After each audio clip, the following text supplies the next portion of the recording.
ದೇವರು ಇರುವುದು ಸತ್ಯ. ದೇವರು ಇರುವುದು ಸತ್ಯ ಅಂತ ನಂಬುವುದು ಪ್ರತಿಯೊಬ್ಬ ಭೂಮಿ ಮೇಲೆ ಇರತಕ್ಕಂಥ ಮಾನವನ ಒಂದು ನಂಬಿಕೆ.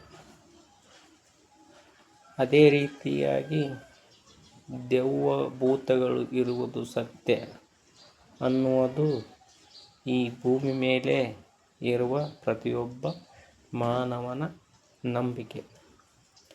ಇವ ಎರಡರ ಮಧ್ಯೆ ಬದುಕುವ ಮಾನವನ ಕುಲದ ಗುಣಧರ್ಮಗಳನ್ನು ಅಳೆಯುವುದು ಯಾರಪ್ಪ ಅಂದ್ರೆ ದೇವರು ಮತ್ತು ಭೂತಗಳು ಅಂತ ತಿಳ್ಕೊಂಡಿರ್ಬೋದು. ಆದರೆ ಭೂತಗಳು ಕೆಡಿಸಬಹುದು ಅಂತಂದು ಅನ್ಕೋಬೋದು.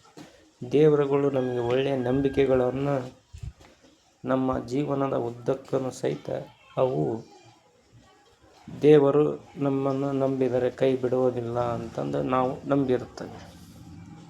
ಕೆಲವೊಂದು ಸಲ ವಿಧಿ ಆಟಕ್ಕೆ ಹೊಣೆ ಯಾರು ಅಂತಂದು ಕೂಡ ಹೇಳ್ತವೆ.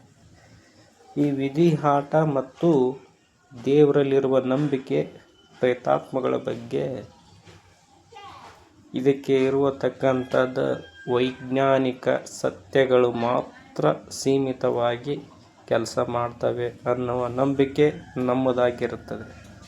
ಇದಕ್ಕೆ ಹತ್ತಿರವಾದಂಥ ಶಕ್ತಿ, ಕಾಣದ ಶಕ್ತಿ ಒಂದಾಗಿರುತ್ತದೆ. ಇವೆರಡರ ನಡುವೆ ನಾವು ಬದುಕುತ್ತಿದ್ದೇವೆ.